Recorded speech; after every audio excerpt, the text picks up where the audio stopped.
Guess who's back? Back again. Graham's back. He didn't really go anywhere, so I don't know why I'm singing this. Okay, let's get on with it.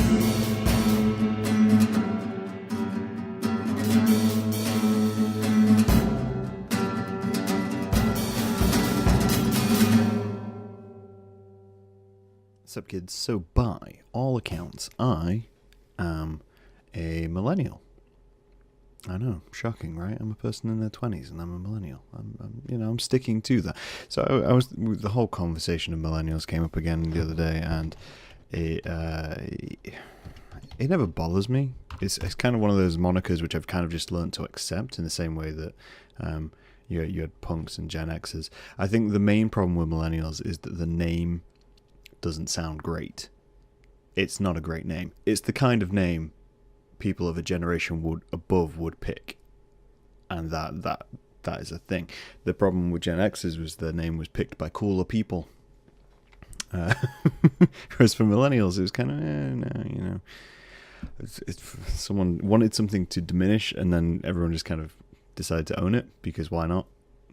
We stare into the void enough. We may as well do that. And I got thinking about it, and I've always understood the whole millennial, baby boomer, what's the word, Gen Y? No, it's the one on Gen Z, mix thing, and why there's such disdain between them. It's not particularly hard to figure out. It's a whole generation underneath you who want to do things in a different way, have different life experiences, and generally just it's going to cause problems. There's always going to cause problems. There's always been problems. You think back to World War II and the generations which came through there. They're going to have a completely different life experience to the children who came after them. And the people who came after them are going to have a completely different life experience again. So you're always going to have these different views on life. But it got me thinking. It got me thinking as to, well, not how we could solve it, but what the main barriers here are. The first main barrier is political views. And I'm not going to discuss that today, because politics are a lot based on your personal situation. They're also a lot based on your upbringing, as we discussed at the start of last year when we were talking about partisan voting, and a lot of politics can come down to that. What I want to discuss is capitalism, because why wouldn't we want to discuss capitalism? Because I couldn't understand why some businesses, not all businesses, some businesses really reject the millennial system. There was a shop the other day I was thinking of. Can't remember who it was. But they basically just rejected anything which came out of the generation I'm in. They didn't want to bend their business model. They wouldn't change their business practices. And in fact, big companies like Toys R Us have fallen to this, Woolworths, and they were huge companies, these companies which could never fail, and they failed. And why did they fail? They failed because they wouldn't adjust their business model. They wouldn't adjust to the market which was around them.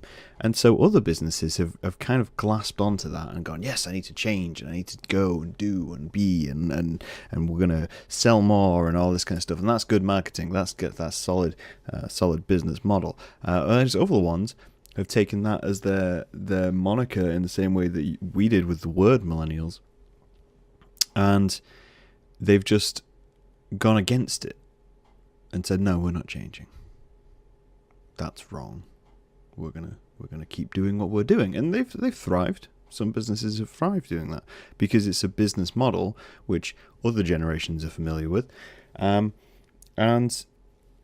that we'll see how that goes. We don't know how that goes. We're in a situation where we can't really tell where that will end up. But we do keep seeing businesses fail. Now, the reaction to businesses and the reaction to business models like that, for a lot of my generation, is anger. It is one of, oh my God, why are you doing this? Or why is the system so broken? A huge example of that would be internet providers. Internet providers for a lot of countries are a huge point of frustration, because their business model is based on an old business model. It's based on the idea of supply and demand, Oh, that's my alarm going off. Supply and demand, but to the extent of the same way television is. Television in the UK is quite strange compared to other countries. So in the UK, if you have a television, you have to have a television license. That was the old model. That was the basic system around which the world was based. And with your television license, you were able to get, this is going way back when, I'm going back like 20 years or so, you were able to get about 5 channels. And everyone had access to those 5 channels because you could get them through an aerial. And so you basically, anyone with an aerial could get access to those channels. Therefore, if you had a television, you need to pay a television license. And that paid for things like the BBC, ITV, which were two of the brands on those channels. Now, that worked for a while. And then suddenly the internet appeared, and suddenly everything became more digital. And suddenly you didn't need an aerial, you needed a cable. And it got messier and messier and messier and messier. And so the TV license board basically tried to crack down on it, introduce satellite television. Why would you need a TV license for something you receive through a satellite? Why would you pay for channels you're not even going to watch anymore? If you're not watching the BBC and you spend all day on Sky, why would you want a TV license? Because your TV license is just funding the BBC. So it became structurally unsound. So what they did was they modified the law around the television license to be, you need a television license for any terrestrial programming, so anything you can receive on Freeview or via an aerial or Sky, or any live programming. So anything football, wrestling, live debate, anything which required live streaming, even if you weren't playing on a television, even if you were playing on a laptop or a computer, or your phone, you require a television license. And that's how they fixed their law. I'm doing a nice air quote, if you know. And then the internet providers basically ran the same model. They went along and said, okay, well, we'll do bundles, the same way television companies do.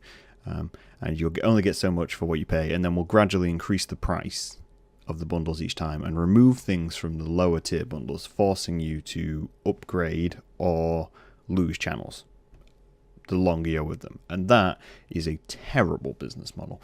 It is the worst business model, to the point where the majority of my generation are just abandoning it. They're just saying, I don't need television. I can survive without it. Just give me an internet connection. That's all I want. All I want is an internet connection, and I will sit and watch and do whatever I want. And I'm not even going to get a TV license. I'm not going to get a TV license because I don't have a television which has an aerial, and I don't have any streaming content. I can't watch things on the BBC. It's not the biggest loss in the world. Netflix came along and solved that for me. Hulu. You name it, we're there. So, that is a prime example of a business which is refusing to kind of change and will need to change. Television companies, internet companies, they're going to need to change, and they are. They're doing it real gradual. But what was the point I was trying to make? So the point I was trying to make is like that we get to this point of frustration with things, and then it causes all this rage. It causes people to really kind of push and go, oh no, this is terrible, blah, blah, blah, blah, blah, blah, blah, blah. Which I feel like is a lot of wasted energy, if that makes sense. It's completely wasted energy to look at a company which makes a product and say, spend hours talking about it, spend days posting about it, highlighting it, when the pure and simple logic functionality of capitalism and consumerism is that if someone doesn't buy a product, the product fails and something more suitable comes along. Now, I live in a capitalist society, and whether people want to admit it or not, I live in a society in the UK which is based around consumerism and product selling. And the way to defeat that, the way to always defeat it, is just to stop buying it. Just give in and go, all right, well, it's not useful to me. So I was having a conversation with a friend the other day, and there was a couple of great points she made. So first off was, I'm currently boycotting a coffee shop. I'm not going to say which one. And I haven't told anyone I'm doing it. And her rebuttal to this is, well, if you don't tell anyone you're doing it, then what's the point? Nobody knows. The coffee shop owner is certainly not going to know a singular customer, ignoring it. So what is the point? And my thought to me was, well, I don't want my money to fund something which I don't agree with. So I'm just avoiding it. I'm not making a big song and dance out of it. I'm not making a social media post out of it. I'm just saying, you know what, I'm done with that. I don't really want. I'm not fussed about that. And it's the same with any product. I've got a couple of friends who they don't eat Nestle products. They, because of Nestle's bad track record with environment and human rights, they just go, well, you know what, I can live without it. It's not something I need. They don't make a big song and dance out of it. They just say, nah, I'm done with it. And that, it does affect sales. If someone asks me about it, yeah, I'll explain it. It's just a kind of, it's like kind of quiet anarchy. It's quietly pushing back and saying, well, I'm just going to stop using it. And then if someone asks me about it, I'll tell them about it. And maybe they'll agree. Maybe they'll join me in my boycott. My boycott actually is inspired by a friend who pointed out to me. So it became this kind of like little subtle thing. And the secondary point which they made was essentially it was a very well summed up way of thinking about my life, is that if I go out into the world and I can't find something which I need or something which is relevant to me, I just make it. But that's me. That's my personal thing. Currently I'm looking for a pair of boots, and that pair of boots doesn't exist that I want. So I'm going to end up making a pair of boots or modifying a pair of boots.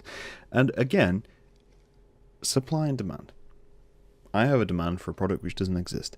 None of these companies fit the product which I want to buy, so I'm just going to stop using those companies and make something of my own until the companies change. And I get it. I'm minute in terms of the grand scheme of the world and how things work, and my personal actions may not affect it. In the same way of recycling, my personal singular actions probably aren't going to affect much. They're just not. I'm aware of that. But it doesn't stop me doing it. It doesn't stop me, participating in what my view of the world should be. And so I do. That's the basis of it. Now, the title of this post was maybe confusing, but it may not be confusing. So I got thinking about a whole anger from all the generations about our generation and other companies, and why they're at such a level of anger. And I realized this because as children, you are introduced to their system. You are introduced to their way of thinking, their methodologies, and their businesses, and their products, and societals, and religion, and blah, blah, blah, blah, blah, blah, blah. And then at some point you might decide to go, oh, actually, this isn't for me. I don't agree with it.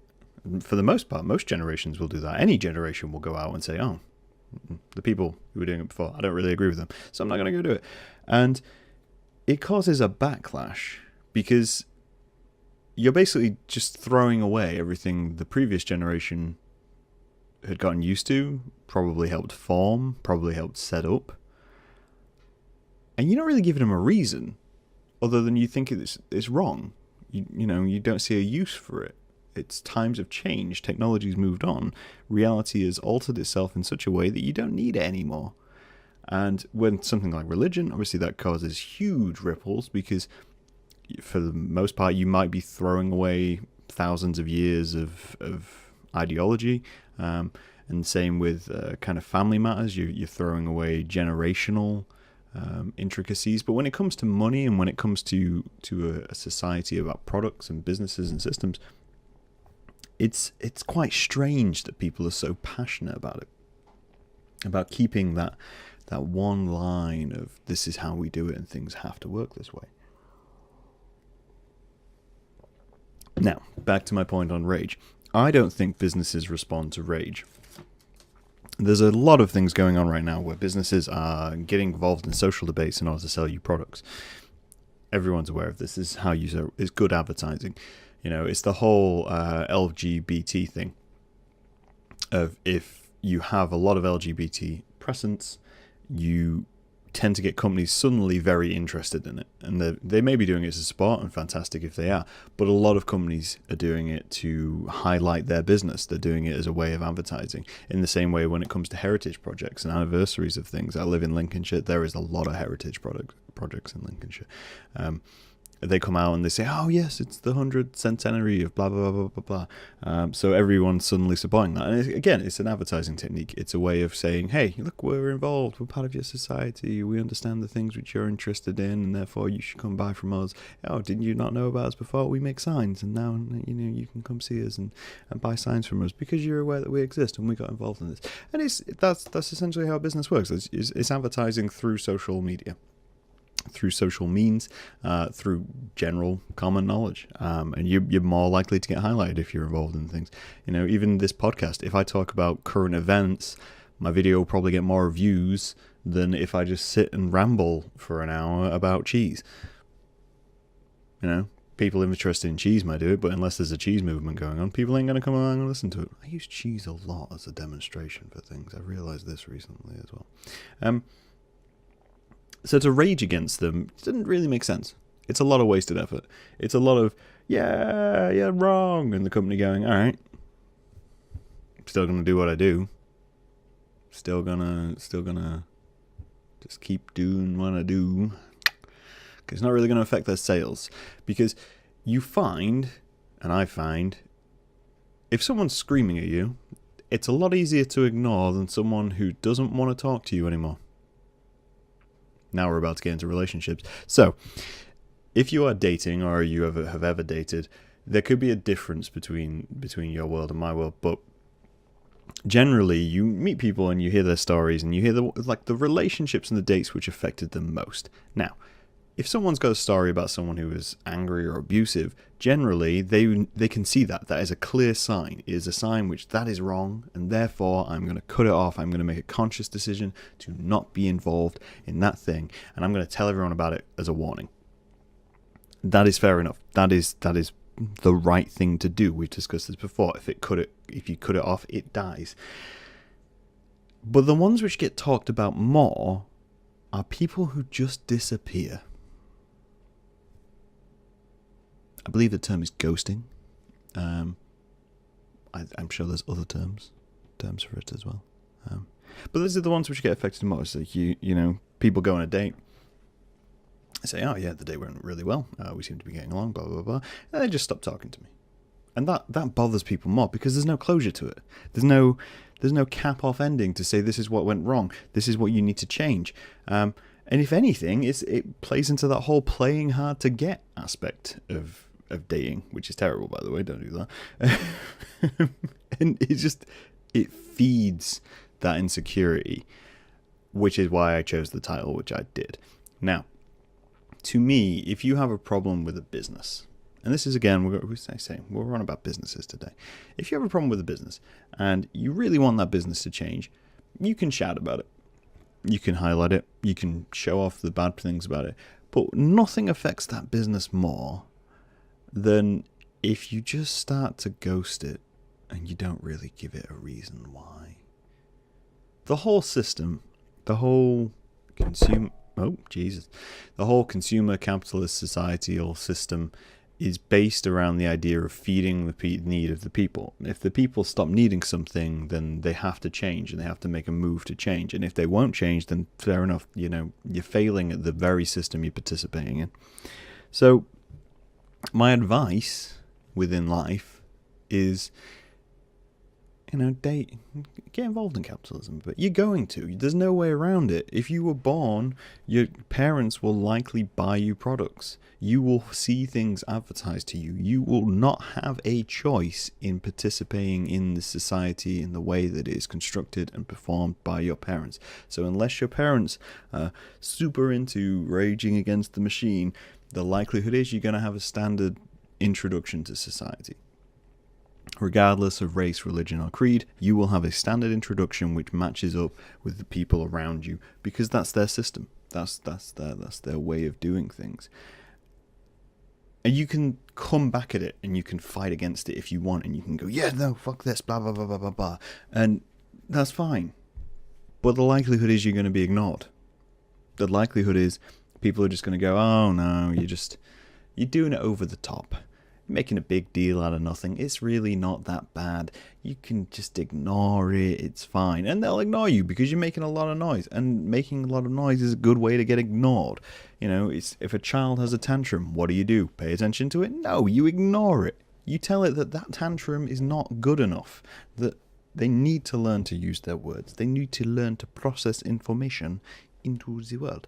Now, if you participate in the system and then you just suddenly stop using the system, that's much more effective, I found. It's kind of like when you have a credit card. Never had a credit card. But you have a credit card and you use it for a while and then you just stop using it. And you don't use it for a long while. And then the credit card company rings you to say, have you lost your credit card? Are you okay? Is everything okay? Because they're concerned that you're not using their product anymore. They're concerned that you're not racking up interest, that you're not handling it. You know, they can cut off your credit card for not using it. You got to make them come to you, because once they come to you, they're in a position of wanting to actually listen to what the problem is. You know, you stop using television providers. You stop going to certain restaurants. At some point, that provider, that restaurant is going to sit back and go, why are we losing customers? We need to talk to people to find out why we are losing customers. They'll have ignored the person who was yelling at them for 2 months about the size of their food or whatnot. And it's fair enough. You come to that point where they need you. And that is how you beat the machine. You don't beat the machine by screaming at it, by destroying it. You beat the machine by going out with it a few times, having a good time, everything seems to be going well, and then you just deciding not to be with that anymore. Don't rage against the machine. Sleep with it once and then never call it again. Guarantee that machine will come find you and ask you why. That's as simple as I can put it. That's as simple as I feel anyway. I don't know, you may feel I'm being completely wrong. Obviously, this doesn't apply to all things. Obviously, there are things which need to be stopped in their tracks, so the only way to do that is with large actions, such as shouting. And I'm not going to condone violence, but activism is required in some cases.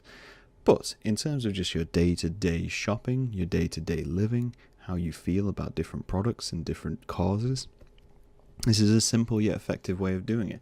And you can indoctrinate or add people to your cause as you go. You know, it's like, cool, you don't like Nestle products. Chat to someone who eats Nestle products if they ask and go, all right, well, this is why I don't eat Nestle products. Maybe you agree, maybe you don't. But we won't know until you try. And then suddenly Nestle's like, why are we losing customers? Like, oh, maybe because you said that water isn't a human right. Maybe that's why. You've got to put companies in positions where they need to listen to you. You keep their businesses running. You are integral to their business model, because if there is no customer, there is no profit. If there is no profit, there is no business. Therefore, they won't keep going. And businesses who will listen to you will pop up. Let me know what you think. Do you think the system will work? I don't know. But it's what I do. It's how I live my life. Caught some businesses. Tell them they're pretty. And then never call them again. I'll talk to you guys later. Bye.